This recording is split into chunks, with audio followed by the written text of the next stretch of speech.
Petit ajout à nouveau dans cette série de vidéos dédiées au poids de votre VTT, il s'agit ici de parler de rigidité de vos roues. Et oui, il n'y a pas que le poids des roues qui compte, c'est un critère effectivement, mais il y a également la rigidité et la largeur des jantes. Il y a en plus, c'est très important, la tension des rayons.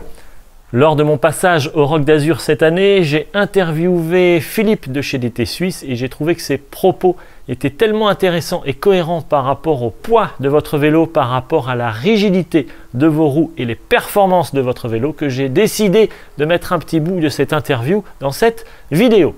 On regarde, on y va, Philippe de chez DT Suisse. Oui, le poids c'est un facteur prépondérant, mais ce n'est pas le principal, contrairement à des idées reçues. Et là, le marketing s'est emparé de certaines idées reçues et il y aurait beaucoup de choses à dire. On a une approche chez DT Suisse globale, c'est-à-dire le poids en lui-même ne veut pas dire grand-chose. Effectivement, comme tu le soulignais, ça dépend où il est placé. S'il est en périphérie de la jante, c'est une chose. S'il est au niveau du moyeu, c'en est une autre. Donc il y a effectivement l'inertie en rotation, mais il y a de l'inertie positive en rotation. Une roue plus ou moins, c'est pas les roues les plus légères qui sont les plus rapides, contrairement à une idée reçue. Alors c'est vrai que c'est vraiment une idée reçue dans le vélo, mais au final, qu'est-ce que veut le consommateur? Une roue légère ou une roue rapide? Et une roue fiable. Donc tous ces paramètres-là sont des critères déterminants dans la conception de nos roues, effectivement, mais seul le poids pris individuellement, ça n'a pas vraiment un sens, j'allais dire, c'est indissociable d'autres paramètres. La rigidité, c'est un paramètre autrement plus, j'allais dire, important que le poids en lui-même. Parce que si on a une roue très légère mais qui n'est absolument pas rigide, ça n'a aucun intérêt.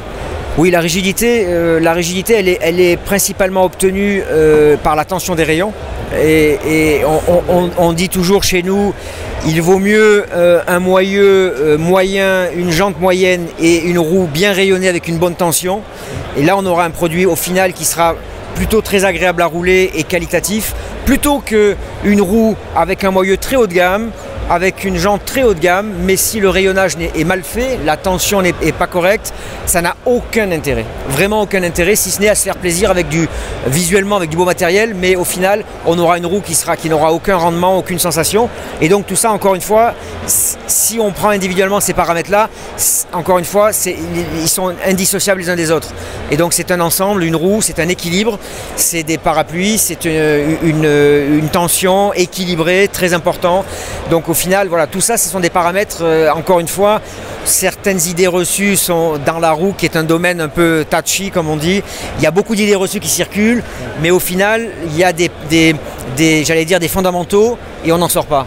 Une bonne tension de rayon, ça assure naturellement une bonne qualité de roue. Quelle que soit au final la qualité du moyeu, même si c'est important, le roulement, etc. etc. Hein, il y a d'autres critères, j'allais dire, qui rentrent en ligne de compte, mais la tension des rayons et la qualité des rayons, c'est capital dans une roue. Oui, aujourd'hui la tendance, il y a une tendance de fond qui se dessine, c'est des jantes de plus en plus larges. Ça c'est clair. Aujourd'hui, on s'aperçoit que même en cross-country, les consommateurs demandent des jantes larges pour avoir des roues, notamment la polyvalence. Aujourd'hui, on a des produits, notamment chez nous, chez DT Suisse, on a des produits plutôt polyvalents, mais on a aussi des produits de niche pour des disciplines bien spécifiques. Mais encore une fois, le poids n'est pas l'argument le plus prépondérant. J'en veux pour preuve que nous avons été double médaille d'or aux Jeux Olympiques de Rio cet été. Nino Schurter, en cross-country, n'utilisait pas une jante à profil XC, mais une jante à profil enduro, XMC. Donc il n'a pas choisi la plus légère, il a choisi une jante, un profil supérieur, parce que justement il voulait de la polyvalence, il voulait un profil de pneu avec une motricité optimale, un grip optimal, etc. Donc aujourd'hui, la tendance de fond qui se dessine, c'est des jantes un peu plus larges, effectivement. Le poids n'est pas forcément le paramètre prépondérant, moins que dans le passé. Il y a un passé récent. Donc oui, une jante large, aujourd'hui, c'est ce que demande le consommateur.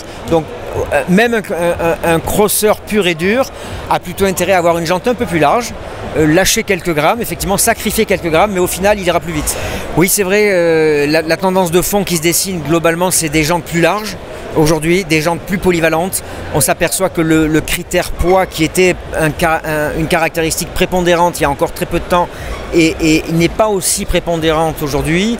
Les gens, les consommateurs, les utilisateurs veulent une roue plus polyvalente, plus rigide, parce que notamment le freinage, les suspensions, la partie cycle, tout ça est optimisé.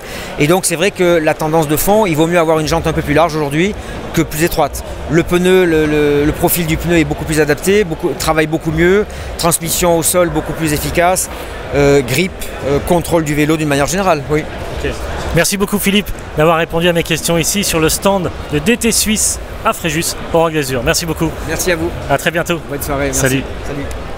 Vous l'avez compris maintenant, le poids est un des critères importants pour le choix de vos roues, mais pas uniquement. Il y a effectivement la largeur des jantes, le confort, le grip, le rendement en fonction du pneu que vous allez pouvoir monter sur ces roues, mais il y a également la tension des rayons.